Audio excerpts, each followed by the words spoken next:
کہ کل کے مشاعرے میں آپ کیا پڑھیں گے؟ تو حبیب جالب نے فوراً کہا کہ میں دستور نظم پڑھوں گا۔ اس پر جج صاحب تھوڑے سے رکے اور کہنے لگے کہ میرا مشورہ ہے آپ کو کہ یہ نظم نہ پڑھیں، کیونکہ اس کے نتائج خطرناک ہو سکتے ہیں، کہ اس مشاعرے میں جتنی ایڈمنسٹریشن ہے وہ موجود ہوگی، اور یہ نظم جو ہے آپ کے لیے اس کے کانسیکوینسز ٹھیک نہیں ہوں گے۔ لیکن حبیب جالب نے اس کو جھٹک دیا، اس خیال کو، اور سنی انسنی کر دی۔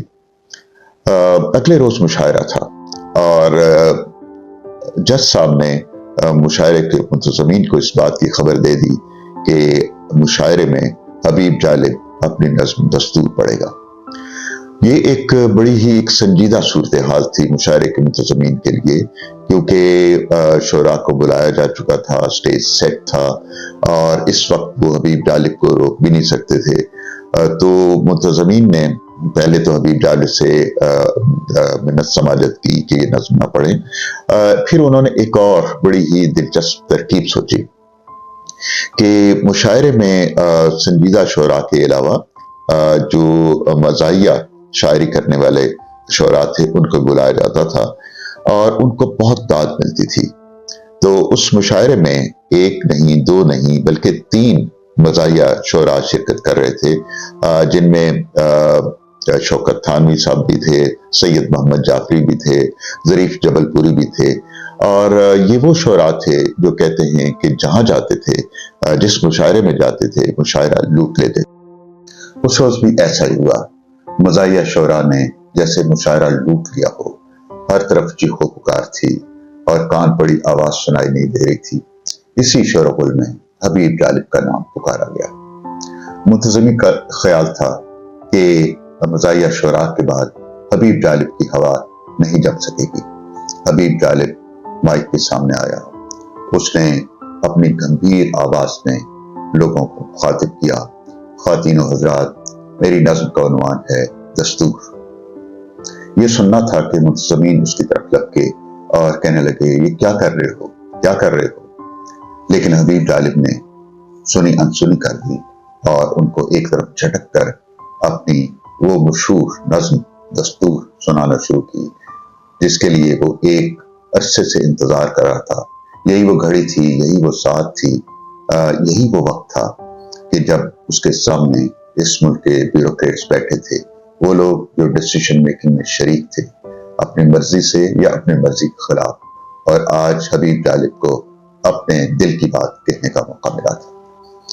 اس نے اپنی گمبھیر آواز میں ترنم کے ساتھ اپنی نظم دستور کا آغاز کیا۔ دیپ جس کا محلات ہی میں جلے، چند لوگوں کی خوشیوں کو لے کر چلے، وہ جو سائے میں ہر مصلحت کے پلے، ایسے دستور کو، صبح بے نور کو، میں نہیں مانتا، میں نہیں جانتا۔ نظم کی ابتدائی سطریں ہی ایسی تھیں کہ لوگ چونک اٹھے اور یوں لگا کہ جیسے یہ تو ان کے دل کی آواز ہو۔ پھر انہیں یہ محسوس ہوا کہ جیسے وہ کوئی خواب دیکھ رہے ہیں۔ یہ کیسے ممکن تھا کہ جبر کے اس دور میں جب مخالفت کرنا، ایک آمر کی مخالفت کرنا ایک ناممکن سی بات تھی، جس کی کڑی سزائیں تھیں، کوئی شاعر آ کر ان تمام عام لوگوں کے سامنے اس طرح کی گفتگو کرے۔ حبیب جالب لوگوں کے چہروں پر آتے جاتے رنگ دیکھ رہا تھا۔ کچھ چہرے پک ہو گئے تھے، لیکن حبیب جالب یہی کام کرنا چاہتا تھا کہ جبر کے حصار کو توڑنا چاہتا تھا، لوگوں کے دلوں سے ایک آمر کا خوف دور کرنا چاہتا تھا۔ اب حبیب جالب نے حکمرانوں کو براہ راست للکارا، میں بھی خائف نہیں تختہ داس سے، میں بھی منصور ہوں کہہ دو اغیار سے، کیوں ڈراتے ہو زندہ کی دیوار سے، ظلم کی بات کو، جہل کی رات کو، میں نہیں مانتا، میں نہیں جانتا۔ اب لوگ پہلو بدل رہے تھے، اور خاص طور پہ وہ لوگ جو ایک بیوروکریسی سے تعلق رکھتے تھے، ان کے لیے ایک بڑا مشکل مرحلہ تھا کہ شاید کچھ کے دلوں کی آواز بھی ہو، لیکن وہ بظاہر سنجیدگی سے بیٹھے ہوئے یہ نظم کو سن رہے تھے۔ اب حبیب جالب آگے بڑھا اور اس نے دستور کا دوسرا رخ دکھانا شروع کیا. ایک ورژن ان خوش آمدیوں کا تھا کہ جو بتا رہے تھے کہ ہر طرف شاخوں پہ پھول کھل رہے ہیں، پرندوں کو جام مل رہے ہیں اور اس دستور کی کتنی برکات ہے.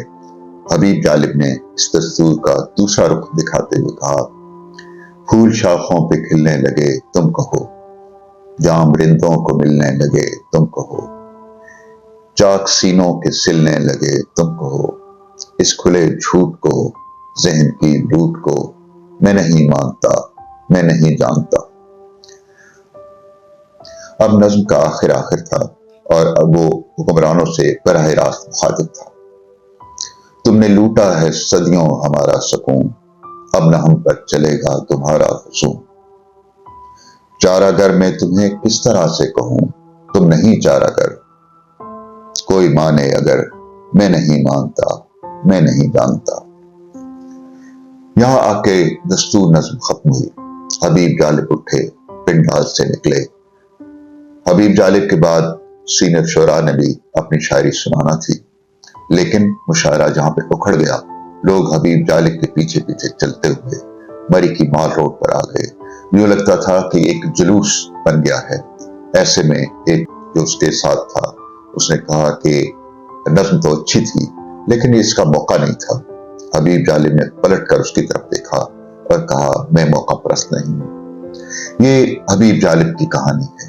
حبیب جالب جس کی کتاب سر مقتل شائع ہونے کے کچھ عرصے کے بعد ممنوع قرار دی گئی. اس کا چھاپنا، اس کا پڑھنا، اس کا رکھنا ایک جرم قرار دیا گیا. حبیب جالب نے ثابت کیا کہ شاعری صرف زلف و رخسار کا نام نہیں ہے، صرف خوبصورتی کے اظہار کا نام نہیں ہے، بلکہ شاعری کا سیاست اور طاقت کے ساتھ ایک گہرا تعلق ہے. اور شاعری ایک بہت ہی مؤثر ہتھیار ہے مزاحمت کا. اور دستور نظم کا امریت کے قلعے میں دستور نظم ایک گہرا شگاف ثابت ہوئی، اور امریت کی اس تحریک میں حبیب جالب کا نام یاد رکھا جائے گا. اور جب بھی حبیب جالب کا نام آئے گا، لوگوں کو دستور نظم کی یاد آئے گی. آج کے لیے اتنا ہی. پھر ملیں گے ایک نئی نظم، نئی غزل اور نئی کہانی کے ساتھ.